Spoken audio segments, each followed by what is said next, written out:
영국의 부흥사이고 감리교회 창시자인 요한 웨슬레는 죽을 때 이런 말을 남겼습니다. The best of all is God is with us. 그분은 영어로 하셨을 테니까 제가 영어로 해봤습니다. The best of all. 가장 모든 것 중에 가장 좋은 것은 God is with us. 하나님께서 우리와 함께 계시는 것이다. 세상에 좋은 것 많이 있지만 가장 좋은 것은 하나님의 임재라고 하는 말이죠. 하나님이 함께 계시는 것. 이거보다 더 좋은 게 어디 있겠느냐. 우리 성도들의 마음속에는 이 하나님의 임재 아래 살아가기를 원하는 그런 갈망이 있습니다. 우리가 어디에서 이 하나님의 임재를 경험할 수 있을까요? 오늘은 저는 그 말씀에 초점을 맞추어서 이 하나님의 임재, 하나님이 어디에 계시는가? 이제 구약 성경에서 그 하나님의 임재의 생생한 증거를 볼 수 있는 것이 바로 출애굽기에 나오는 성막인 것입니다. 그동안 우리가 이 출애굽기를 읽어오면서 출애굽기 25장 이후에 이 성막에 관한 긴 설명들, 굉장히 읽기 지루하고 딱딱하고 여러분들이 상당한 집중력과 인내심을 필요로 하는 그런 부분이었으리라고 생각이 됩니다. 성막의 기구에 대해서 뭘 길이는 어떻고 높이는 어떻고 길이가 어떻고 뭘 만들고 무슨 재료로 만들고 이런 내용들을 한 번이 아니라 이게 25장에서부터 31장까지는 성막의 청사진을 말하고 금송아지 사건이 있은 다음에 35장에서 40장까지는 또 그것을 실제로 제작하는데 거의 반복적인 내용들이 나오고 있는 것입니다. 도대체 이런 것들이 오늘날 나에게 무슨 의미가 있고 또 왜 중요한가? 우리는 이렇게 공감과 이해가 되지를 않습니다. 그러나 그 당시 성경을 읽어나가는 사람들에게는 굉장히 이게 성막이라고 하는 것이 중요한 것입니다. 출애굽기를 보면은 1장에서 12장까지는 이 하나님의 구원, 출애굽 구원의 준비와 실행 과정이 그 드라마틱한 이야기가 1장에서 12장까지 다 기록이 되어 있어요. 그런데 이 성막에 관한 내용은 25장에서부터 40장, 거기에 금송아지 사건을 이렇게 빼더라도 13장에 걸쳐서 기록이 되어 있습니다. 그러니까 이 비율로 볼 때 이 성막의 이야기는 그 출애굽 사건과 동등하거나 아니면 더 중요한 것으로 이렇게 다루어지고 있는 것으로 볼 수가 있습니다. 어떻게 보면 출애굽기가 이렇게 쭉 말하고 있는 것의 그 클라이막스, 이 핵심이 이 성막에 있지 않나, 그렇게 이야기를 생각을 할 수 있습니다. 도대체 이 성막에 이런 어떤 그 자세한 설명을 통해서 하나님께서 뭘 말씀하시려고 하나? 어떤 분들은 여기에 대해서 이제 그 부속 하나하나를 가져다가 여기에서 금색실은 뭘 상징하고 또 뭐는 뭘 상징하고 이렇게 디테일을 얘기하는데 이것은 굉장히 주관적인 해석일 뿐만 아니라 별로 도움이 되지를 않습니다. 딱 한 가지, 이 성막이 전달하려고 하는 가장 핵심적인 메시지가 무언가, 그게 바로 하나님의 함께 계심, 임재라고 하는 그런 주제입니다. 우리가 이 출애굽기에 나타난 성막의 중요성을 이해하기 위해서 사실은 성경 전체를 이해할 필요가 있고 창세기의 특별히 첫 부분으로 돌아가야 될 그런 필요가 있어요. 왜냐하면 오늘날 많은 학자들이 이 창세기 1장과 2장에 나오는 천지창조의 이야기, 에덴 동산의 이야기와 여기 출애굽기에 나오는 성막이 굉장히 유사성을 가지고 이렇게 평행을 이루고 있다. 여러분들이 어떤 창세기 1장에 나오는 이 우주 창조, 우주와 이 성막 또는 나중에 성전이라고 하는 것이 서로 간에 이렇게 맞물려 가고 있어요. 이 우주라고 하는 것은 하나의 큰 성전이고 성전은 작은 우주로 이렇게 이해가 되고 있는 겁니다. 그래서 이 창세기 1장 2절에 보면은 하나님의 영이 거기에 운행을 하고 있었다. 나중에 성막을 만들 때도 보면은요, 하나님의 성령을 이 부살렐과 오홀리압에게 부어 주셔서 그것을 제작하게 만듭니다. 이 천지 창조가 7일간의 그 패턴을 7일 동안에, 그러다가 안식일에서 그 7일째 끝이 납니다. 이 출애굽기 25장에서 31장까지의 말씀을 자세히 이렇게 분석을 해보면은 거기에 7마디의 말씀이 나오고 거기에 끝나는 부분에 안식일을 지켜라 하는 그런 명령이 나와요. 여기에 지금 다 설명할 수 없는 어떤 깊은 뜻들이 담겨져 있습니다. 그래서 이 하나의 우주 자체가 하나님의 성막이고 성전이다, 이런 전제를 가지고 있는데, 이렇게 본다면 창세기 2장과 3장은 에덴 동산의 이야기죠. 그러니까 이 에덴 동산에는 하나님의 성막, 성소 가운데서도 일종의 지성소에 해당하는 그런 부분이다, 그렇게 볼 수 있어요. 에덴의 동쪽, 이 에덴이 동쪽을 향하고 있습니다. 성막도 보면은 이 성막의 입구가 동쪽을 향해서 이렇게 열려져 있습니다. 여기 성막에 사용되는 여러 가지 재료들, 그 비싸고 아름답고 그럼 뭐 금과 은과 보석과 이런 아주 이런 재료들이 에덴 동산에 나오는 금과 은과 이런 것들과 서로 맞물려 가요. 아름답고 정교하고 아주 쓸모가 있는 그 질서 있는 우주의 모습을 이렇게 보여주고 있습니다. 아담은 거기에서 제사장의 역할을 하는 거예요. 창세기 2장 15절에 하나님께서 아담에게 에덴 동산을 경작하고 돌보게 하셨다. 이 경작한다는 말이 섬긴다고 하는 말인데, 히브리 말로 이 아바드라고 하는 이 섬긴다는 말은 예배한다는 말도 되는 거예요. 그래서 어떤 사람들은 이 아담은 이 하나님의 성소인 에덴 동산의 최초의 제사장이다, 이렇게 보기도 하는 것입니다. 우리가 에덴을 성소라고 성산이라고 보는 것은 뭐냐면 하나님이 계시는 장소이기 때문에 그래요. 가장 원형적인 의미에 있어서 하나님의 집. 우리가 에덴 동산을 낙원이라고 부르는 것은 하나님이 거기에 계시기 때문에 그래요. 거기서 인간은 하나님과의 어떤 그 친밀한 교제를 누리는 낙원의 삶을 살았던 것입니다. 풍성한 기쁨, 충만한 삶, 이것이, 그렇기 때문에 에덴이라고 하는 것이 하나의 작은 우주이면서도 그것이 하나님의 계시는 그런 성소라고 하는 것을 성경은 보여주고 있어요. 그런데 아담이 범죄를 하고 에덴 동산에서 쫓겨나게 됩니다. 추방을 당하죠. 그리고 하나님께서는 이 동산의 입구에다가 천사, 그룹이라고 하지요. 이 그룹을 거기다가 딱 그룹을 통하여서 이 그 화염검, 불칼로 에덴의 입구를 막아버리셨어요. 접근을 금지해 버렸습니다. 인간은 에덴에서부터 쫓겨난 그런 존재가 되었습니다. 하나님의 임재 밖으로 쫓겨난 거예요.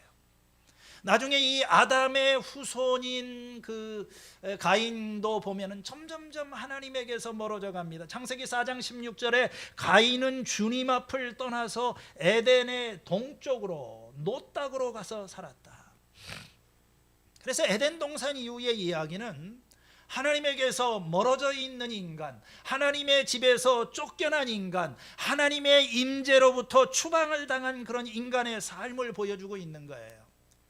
그리고 창세기 이후의 모든 하나님의 구원의 역사는 다 이 하나님의 임재를 상실한 어떤 하나님의 집으로부터 점점점 멀어져가는 과정을 보여주는 책이 바로 창세기라고 하는 것입니다. 그렇다면 출애굽기는 무엇입니까? 주님이 이스라엘의 집 가운데에서 하나님의 집을 세우시면서 우리 인간들이 다시 하나님께로 나아가고 하나님 안에 거할 수 있는 길을 열어주는 그런 드라마가 바로 출애굽기라고 할 수 있는 것입니다. 이런 전체적인 흐름에서 본다면 출애굽기라고 하는 것은 그냥 출애굽 자체가 목적이 아니에요. 이 에집트에서 이 사람들이 뭐 10가지 재앙에서 그 재앙을 통해서 홍해바다를 건너고 기적, 우리는 거기까지 읽고 끝나는데 그게 아니라 진짜 출애굽의 목적은 후반부에 있는 것입니다. 이 출애굽기의 전체적인 흐름은 세 가지 포인트로 볼 수가 있어요. 첫 번째는 이 섬김이라고 하는 그런 관점에서 볼 때 이 출애굽기는 바로를 섬기는 백성들, 노예 백성들이 하나님을 섬기는 백성, 예배하는 백성으로 옮겨져 가는 그런 흐름을 보여줍니다.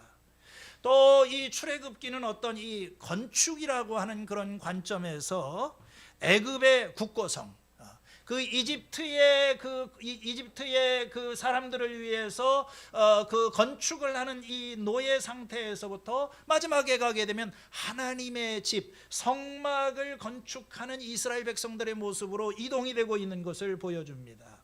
그리고 무엇보다도 이 출애굽기라고 하는 것은 하나님의 부재에서부터 하나님의 임재로 이렇게 이동을 하고 있어요. 우리가 출애굽기의 초반부에 보면 하나님 안 계십니다. 하나님 신음소리밖에 들리지 않아요. 도대체 하나님이 캄캄한 세상 중에 하나님은 어디에 계십니까? 그런 탄식이 울려 퍼져요. 하나님 안 계시는 것 같아요. 근데 출애굽기가 끝나는 부분, 오늘 우리가 읽은 출애굽기 40장을 보면 하나님의 임재 쭉, 하나님이 그들이 만든 성막 위에 하나님이 충만히 임재하시는 것으로 끝이 나고 있는 것입니다. 그래서 우리가 이 출애굽기를 보게 될 때 이 출애굽기의 처음과 끝, 그리고 성경 처음에서부터 요한계시록 마지막까지를 이렇게 꿰뚫고 있는 가장 중요한 그 이슈가 하나님의 임재라고 하는 거예요. 하나님 도대체 어디에 계시는가? 자, 하나님께서는 출애굽을 한 이스라엘 백성들을 신의 산으로 부르십니다. 그리고 그 신의 산에서 주님이 그들을 만나 주시는 것입니다. 출애굽기 24장 16절에 가면은 하나님의 영광이 산 위에 거하였다. 옛날 고대 근동에서 이 고대인들에게 신들은 산 위에 거하고 있습니다. 올림푸스 산, 무슨 자폰산, 이런 산 위에 신들은 그 산 위에서 내려오지를 않으세요. 출애굽기에 보면 하나님께서 이 신의 산 위에서 불 가운데, 구름 가운데, 지진 가운데 하나님이 저 높이 계시는데 이스라엘 백성들은 두려워서 감히 하나님께로 나아갈 수가 없습니다. 그래서 하나님께서 이 신의 산에서 내려오십니다. 모세 보고 올라오라고 이렇게 말씀하십니다. 신의 산이 하나님이 거하시는 곳, 하나님이 그 산 위에 거하셨다, 그렇게 이야기를 합니다. 그런데요, 이게 25장에 가게 되면은 이제 하나님께서 성막을 만들라고 합니다. 그 성막에 대한 얘기가 31장까지 나오는데, 그 성막이라고 하는 말에 히브리 말로는 미시칸이라고 하는, 미시칸이라고 하는 말이 거한다고 하는 말이에요. 그래서 하나님께서 이 성막의 목적은 딱 한 가지예요. 하나님이 거하시는 처소를 만드는 겁니다. 25장 8절, 오늘 읽은 말씀이지요. 내가 그들 가운데 머물 수 있도록 그들에게 내가 머물 성소를 지으라고 하여라. 하나님이 거하시는 장소, 거룩한 공간, 하나님께서 주소 이동을 하시는 겁니다. 산에서부터, 원래 하나님의 주소지는 저 신의 산이었었는데, 요 성막이라고 하는 그 텐트 구조물을 만들어 가지고 하나님께서 주소 이동을 하시는 거예요. 이제 이스라엘 백성들은 하나님을 만나기 위해서 더 이상 올라갈 필요가 없어요. 올라가는 게 불가능하기도 하지만, 왜냐하면 하나님께서 내려오시기 때문에 그렇습니다. 그들을 만나시기 위해서, 그들이 만든 성막의 한가운데 함께 하시기 위해서. 성막의 이 핵심은 하나님이 함께 계시는 장소, 하나님이 거하시는 그런 장소인 것입니다. 에덴 동산이 그 하나님의 임재를 경험하고 그 임재의 풍성함을 누리며 살았던 최초의 성막이고 성전이었던 것처럼, 그 최초의 잃어버린 낙원을, 창조를 하나님께서 다시 광야에서 회복하시고 만드는 거예요. 그러니까 이렇게 본다면 하나님의 집에서 하나님과 함께하는 삶이 창조의 목적이고 구원의 목적인 것입니다. 우리가 성경을 읽으면서 놓치고 있는 중요한 것은 인류가 하나님과 함께 거하는 것이 창조의 궁극적인 목적이다. 그게 에덴 동산이에요. 하나님께서 이스라엘 백성들을 에집트에서부터 구원해 내셨는데 그 구원의 목적도 무엇인가? 하나님이 그들과 함께 계시기 위해서 성막을 그들에게 짓도록 하셨다고 하는 것입니다.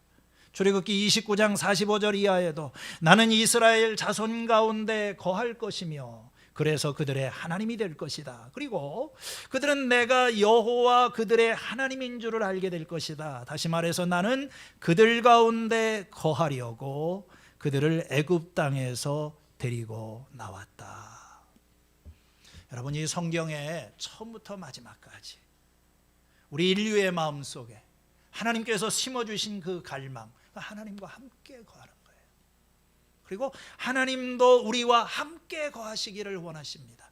그 백성이 가는 곳에 함께하고 그들에게 거하시려고 하는 그 하나님의 마음이 성막의 건축을 통해서 표현되고 있는 것입니다. 하나님과 함께하기 위해서 하나님의 집에 들어가 영원히 그분을 뵙고 즐거워하는 것이 성경의 이야기이고, 그 속에서 들어있는 여러 가지 행위들과 사람과 장소가 다 이게 하나로 그러한 줄거리로 묶어지고 있는 거예요. 내가 여호와의 집에 영원히 거하리로다. 이게 성막입니다. 그런데요, 문제가 생겼죠. 하나님께서 이와 같이 그들과 동행하시고 그들에게 임재하시기 위한 성막을 만들라고 하셨는데, 출애굽기 32장에 가면은 이스라엘 백성들이 금송아지를 만들어 버립니다. 하나님은 성막을 만들려고 했는데 다른 금송아지, 하나님의 임재에 대한 어떤 잘못된 형상을 만들었어요. 관계가 깨지고 하나님이 그들을 떠나시겠다, 나는 너희들과 동행하지 않겠다. 모세가 생명을 걸고 하나님 앞에 기도합니다. 하나님, 그래서는 안 됩니다. 하나님의 영광을 가리게 됩니다. 모세의 중재 기도를 통해서 다시 하나님께서 그들과 동행하시겠다고 말씀하시고, 이제 출애굽기 35장에서 40장까지 가면 그 최초의 설계도에 의해서 이 성막을 만드는 이야기가 나오는 것입니다. 그리고 오늘 읽은 이 40장은 성막을 이제 완성하는 그런 장입니다. 40장 2절에 너는 첫째 달 초하루에 성막 곧 회막을 세워라. 출애굽을 한 지 정확하게 1년이 되던 그 날에 하나님께서 주신 이 설계도를 따라서 그들은 성막의 그 하나님께서 말씀하신 모든 부분들을 다 조립을 하고 결합을 하고 이것을 만들어서 이 완성의 과정을 지켜보았던 것입니다. 얼마나 참 감격스러운 그런 순간이었겠습니까? 그래서 이 성막이 완공이 된 거예요. 40장 3절에 보면은 이렇게 모세는 모든 일을 마쳤다. 다시 한번 우리는 여기에서 이 창세기 앞부분에 나오는 천지창조의 이야기를 다시 암시를 하고 있는 거예요. 모세가 모든 일을 마쳤다. 이것은 무슨 말과 똑같습니까? 우리가 창세기 2장 2절에 보면은 하나님이 그가 하시던 일을 일곱째 날에 마치셨다. 천지창조를 마치신 거예요.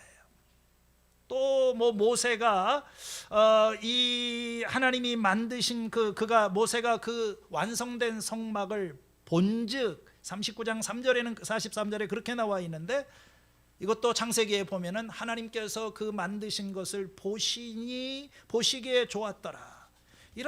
그리고 하나님께서 이 일곱째 날을 복을 주셨어요. 여기 33절 몇 절인가요? 39장 3절에도 보면은 이 만들어진 성막을 축복을 하게 됩니다. 그러니까 다시 한번 우리는 이 성막이라고 하는 것이 뭔가, 이게 천지창조, 하나님의 창조를 생각나게, 여러분, 이 혼돈과 무질서와 어두움의 세상 가운데 하나님의 창조가 시작이 되었을 때 거기에 빛이 생기고 질서가 찾아오고 아름다움과 이 하나님의 영광이 빛을 발하게 되지 않습니까? 마찬가지예요. 이 광야라고 하는 혼돈의 한복판, 이 쓸쓸하고 외로운 곳에서 하나님의 새 창조가 시작이 되는 거예요. 오늘 이 34절의 말씀을 보면 40장 34절에 그때에 구름이 회막을 덮고 주님의 영광이 성막에 가득 찼다. 이스라엘 백성들이 그동안 정성 들여서 만든 1년 동안 수고했던 성막을 조립하고 결합하고 이제 이 구조물을 완공하고 난 다음에 그들은 두려운 기대감에 있었을 거예요. 기대감도 있지만 하나님께서 과연 이 성전 안에 거하실까, 찾아오실까? 바로 거기에 대한 답이 나와 있습니다. 이 완성된 성막 위에 구름이 덮이고 하나님의 영광이 거기에 충만하였다고 그랬습니다.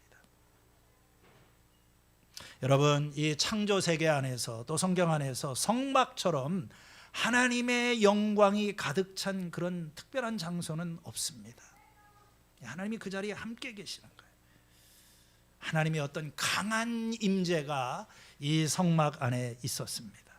하나님이 그들 안에 계시는 겁니다. 이스라엘의 한복판에 그들과 함께 계시는 거예요. 내가 너희와 함께 하겠다 하신 그 약속이 이 성막 안에서 지금 이루어지고 있는 것입니다. 이 구름이라고 하는 것은 뭡니까? 볼 수 없는, 하나님은 보이지도 않고 손으로 만질 수도 없지만 이 하나님께서 구름이라고 하는 어떤 우리의 이 가시적인 눈으로 볼 수 있는 그런 모습으로 하나님을 드러내시는 거예요. 이렇게 본다면 우리가 창세기에서부터 출애굽기까지의 두 책을 하나로 묶어서 이해할 수 있죠. 에덴에서 하나님의 임재를 상실하고 쫓겨난 인간, 그리고 이 출애굽기의 마지막에서 마침내 하나님의 은혜로 이 성막을 통하여 하나님의 임재 속에 들어가고 하나님의 충만한 임재 가운데 거하게 되는 그런 회복된 인간, 신라건과 이 복락건의 그런 모습을 보여주고 있는 것입니다. 그러나 이 이스라엘 백성들 가운데 임재하신 하나님은 또 두려운 분이시기도 합니다. 그분은 우리가 감히 가까이 할 수 없는 초월적인 분이세요. 우리 안에 계시지만 우리를 넘어서는 초월하신 하나님, 위대하신 거룩하신 하나님이신 거예요.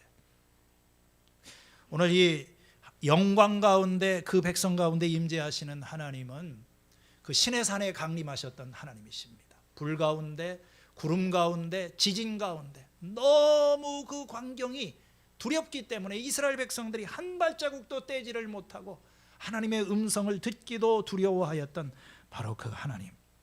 모세도 이 35절이지요. 모세는 회막에 구름이 머물고 주님의 영광이 성막에 가득 찼으므로 거기 들어갈 수 없었다. 여러분, 이거 굉장히 상징적인 말입니다. 시사하는 말이에요. 모세도 못 들어갔어요. 모세가 누굽니까? 하나님의 얼굴을 대하여 본 사람이고 하나님 그 계신 산의 꼭대기까지 올라가서 주님을 만났던 사람입니다. 근데 이 하나님의 임재가 얼마나 강력했던지 모세조차도 이 회막에 들어갈 수가 없었다. 그러니 우리 죄인들이 어떻게 하나님 앞으로 갈 수가 있겠어요? 여러분과 제가 하나님을 뵙기를 원하고 하나님 앞에 서고자 하게 될 때 우리가 모든 사람이 죄를 범하였음에 하나님의 영광에 이르지 못한다. 이게 우리의 현 주소입니다. 그러고 레위기가 시작이 되는 거예요. 레위기 1장 1절을 딱 펴면은 그러나 하나님께서 하나님께서 그를 부르셨다. 이 부르신다는 말. 그리고 모세는 하나님 앞으로 나아갑니다. 어떻게 나아가는가? 하나님께서 나오는 방법을 일러주는 거예요. 하나님께 나아가는 길, 하나님께서 그 부르시면서 하나님과의 교제하는 방법, 희생제사를 통해서 하나님과의 교제가 회복이 되는 것이 레위기라고 이야기를 할 수 있습니다. 그리고 이 하나님께서는 그들에게 임재하셔서 그들의 광야 여정에 동행을 하십니다. 자, 우리 36절에 37절은 같이 한번 읽어보시도록 하겠습니다. 시작. 이스라엘 자손은 구름이 성막에서 거치면 진을 거두어 가지고 떠났다. 그러나 구름이 거치지 않으면 거칠 때까지 떠나지 않았다. 그들이 길을 가는 동안에는 같이요, 낮에는 주님의 구름이 성막 위에 있고 밤에는 구름 가운데 불이 있어서 이스라엘 온 자손의 눈앞에 밝혀 주었다. 여러분, 이 성막이 주는 의미, 성막이 주는 위로가 무엇입니까? 이 불안정한 광야, 길도 없고 위험하고 가본 적도 없고 이런 가운데 하나님이 그들의 인도자가 되시는 것입니다. 하나님이 그들에게 임재하신다. 불기둥과 구름기둥으로 그들을 인도하시는 거예요. 그래서 그들은 한 번도 가본 적이 없는 이 길을 걸어가지만 그들에게 이 구름으로 임재하신 하나님, 불기둥 가운데 임재하신 그 하나님을 보고 하나님과 동행을 하는 것입니다. 하나님은 더 이상 어떤 고정된 장소에 계시지 않습니다. 우리와 함께 동행을 하시는 거예요. 성막이라고 하는 것은 이동 가능한 하나님의 집입니다. 포터블, 그렇죠? 우리가 모바일, 움직이는 그런 어떤 성소인 거예요. 성막은 계속해서 이동합니다. 우리가 움직이는 그곳에 성막이 함께해요. 그래서 쉴 때에는 또 그것을 이렇게 조립을 했다가 떠날 때에는 다시 해체를 했다가 늘 새롭게 만들어집니다. 여러분, 하나님이 우리와 어떻게 함께 계시는가? 하나님께서 저 높은 산에 계시면서 우리에게 찾아와라. 어느 집에 계시면서 하나님은 교회에만 계신다. 그렇지 않아요. 하나님은 세상 한복판에 계십니다. 우리의 발걸음이 옮겨지는 그 장소에 함께 계시는 거예요. 이 광야 같은 인생을 길을 걸어가면서 우리는 길을 알지 못하고 미래를 확신하지 못하기 때문에 불평하고 원망하고 혼란에 빠집니다. 하나님의 성막은 거기에 있고 그들의 인도자가 되시고 그들과 함께 하신다. 이게 성막입니다.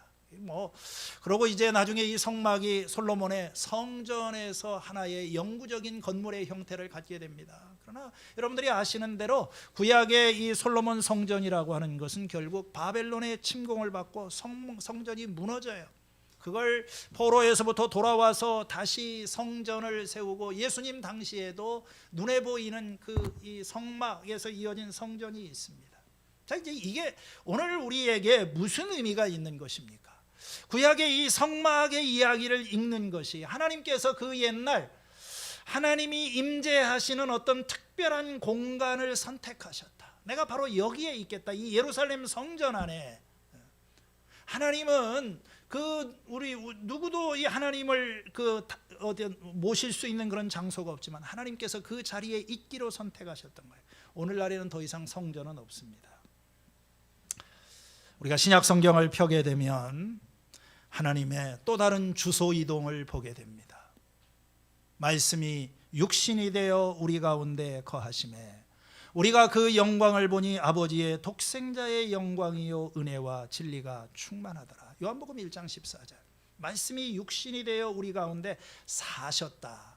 이 사셨다고 번역이 된 그 헬라어가 이게 스케노라고 하는 그런 말인데, 이 말이 정확 문자적인 의미는 장막을 친다, 텐트를 친다, 성막을 친다. 우리 광야에서 보았던 바로 그 동사를 사용을 하고 있는 거예요. 예수님이 오셔서 자기 백성들 가운데 성막을 치셨다. 말씀이 육신이 되었다. 이게 무슨 말입니까? 바로 예수님이 인간의 몸을 입으시고 이 하나님이 거하시는 그런 처소가 된 거예요. 하나님이 지금 어디에 계시는가? 우리는 하나님을 어디서 볼 수 있는가? 그 하나님께서 인간의 몸을 입으신 거예요. 옛날에는 건물 안에 계시던 하나님이 이제 예수라고 하는 한 인간 속에 어떤 인간의 몸을 입고 오셔서 그분이 인간이 되신 것입니다. 하나님께서 이 건물에서부터 사람으로 주소지를 또 이동을 하신 거예요. 그리고 우리는 그 영광을 보았다고 그랬어요. 나를 본 자는 하나님을 보았느니라. 여러분이 예수님이 이 땅에 오신 것은 하나님을 보여주시기 위해서 오셨습니다. 왜냐하면 그분 자신이 삼위일체 하나님이시기 때문에 우리와 함께 살면서 하나님이 어떤 분이신지 가까이서 볼 수 있도록, 그래서 그분이 걸어가시는 그 예루살렘 거리에서 걷고 있는 그 모습이 바로 성막입니다. 예수님이 성막이신 거예요. 그분을 본 자는 하나님을 보았다. 그래서 예수님의 제자들은 나중에 사도 요한은 요한 1서에서 그런 말을 하지요. 태초부터 있는 그런 생명의 말씀에 대해서 우리는 눈으로 보았고 귀로 들었고 손으로 만졌다. 우리는 그 영광을 직접 보았다.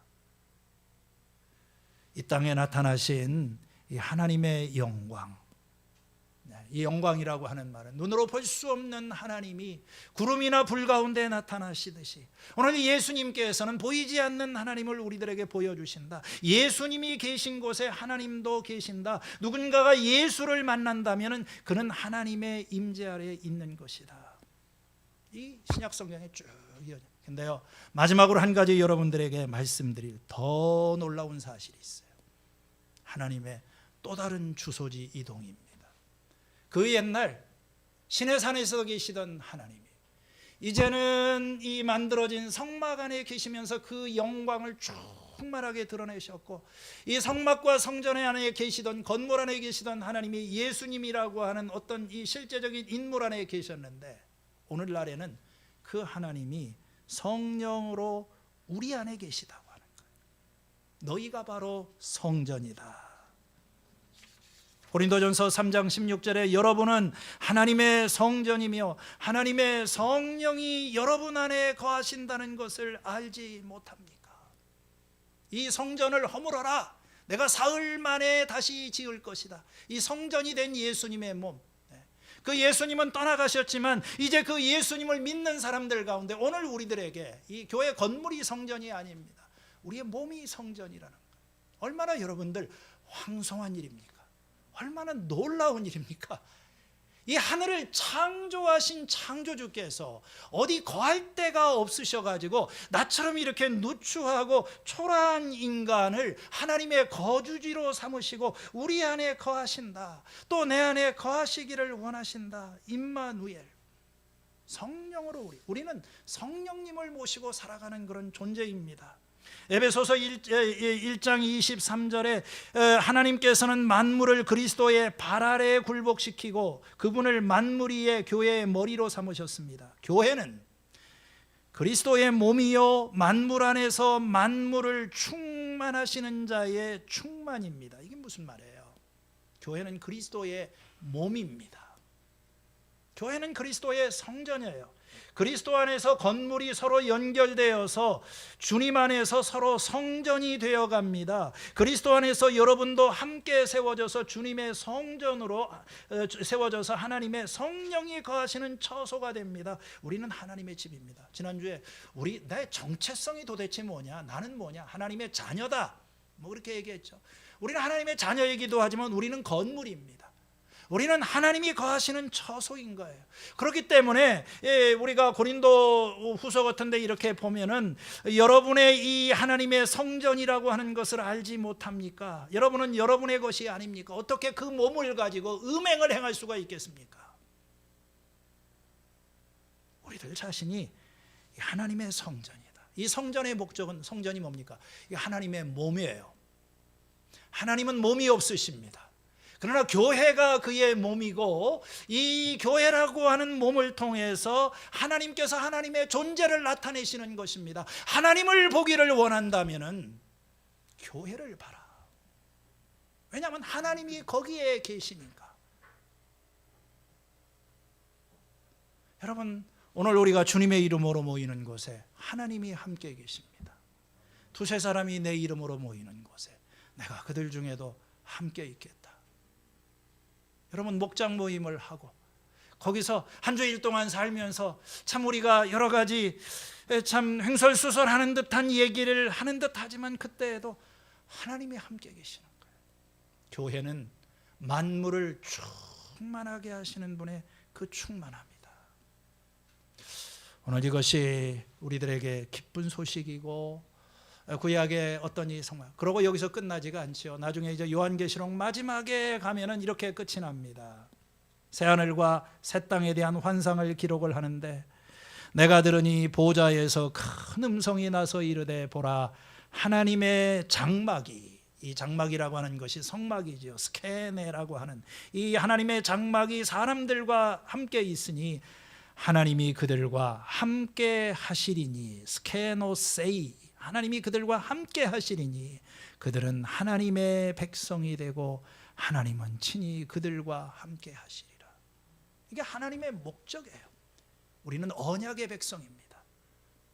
나는 그들의 하나님이 되고 그들은 나의 백성이 될 것이다. 그래서 이 에덴 동산에서부터, 에덴 동산의 하나님의 성소가 이제 마지막 때가 되게 되면 우리가 하나님의 영원한 임재 가운데 살아가는 그 날이, 그게 새 하늘과 새 땅이고 그 사이에 교회가 있는 거예요. 그런데 오늘날의 교회가 어떻습니까?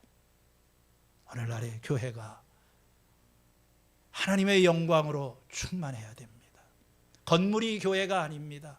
사람이 교회가 아닙니다. 그 속에 하나님의 영이 거하시게 될 때, 오늘 여기 보면 다시 한번 이 모세가 만든 이 성막에 구름이 덮이고 주님의 영광이 충만하게 되었다. 오늘 교회는 성령으로 충만해야 되고 하나님의 은혜로 충만해져야 돼요. 오늘 교회는 하나님의 영이 떠난 건물만 있는 교회도 너무나도 많이 있습니다. 교회가 더럽혀져 있기 때문에, 이 하나님의 성소가 더럽혀져 있기 때문에 하나님의 영이 더 이상 거하실 수 없어요. 그래서 에스겔서에 나타나는 것처럼 하나님의 영이 성전을 하나님이 떠나셨어요. 그리고 그들은 심판을 받았습니다. 골짜기에 여기저기 버려져 있는 하얀 뼈들처럼 기력을 잃어버리고 생기를 잃어버리고 있는 오늘 죽어있는 생명들을 우리는 보게 됩니다. 우리 이 대림절 기간에 가장 좋은 일이 뭘까? 하나님 함께 하시는 것인 줄로 믿습니다. 우리 어제 오는 목자님, 목녀님 나누는데 그러시더라고요. 감사했던 일 얘기해 보세요. 했더니 맨 먼저 얘기하시는 분이 그래요. 뭐 세상을 살면서 이런 일도 있고 저런 일도 있는데 정말 제일 감사한 건 요즘에는 주님을 생각하니까 너무 감사하대요. 하나님의 자비, 하나님의 사랑, 하나님의 은혜를 생각하니까 정말 이제는 마음속에 기쁨이 있고 그 하나님의 임재가 주는 이 축복, 이것이 가장 귀한 축복이다. 그런 고백을 했습니다. 이 한 주간 우리의 삶 속에 특별히 대림절을 앞에 두고 우리의 이 세상 가운데 하나님의 빛을 발할 수 있는 믿음의 백성으로 살아가실 수 있기를 축원합니다. 하나님 아버지 감사합니다. 다시 한번 창세기에서부터 요한계시록까지 출애굽기의 처음에서부터 끝까지 하나님께서 하나님의 목적은, 하나님의 소원은 우리와 함께하는 것이고 또 우리가 하나님 안에서 함께 살아가는 삶을 주시려고 예수님이 오신 줄로 믿습니다. 주여, 주님 안에 거하기를 배우는 한 주간의 삶이 되게 하시고 오늘도 이 광야 같은 세상의 한복판에서 하나님의 성막, 우리 안에 거하시는 이 하나님을 모시고 주님과 함께 승리하는 생활 살게 하여 주시옵소서. 예수님의 이름으로 기도했습니다. 아멘. 우리 다 자리에서 일어나셔서요, 오늘 말씀을 생각하시면서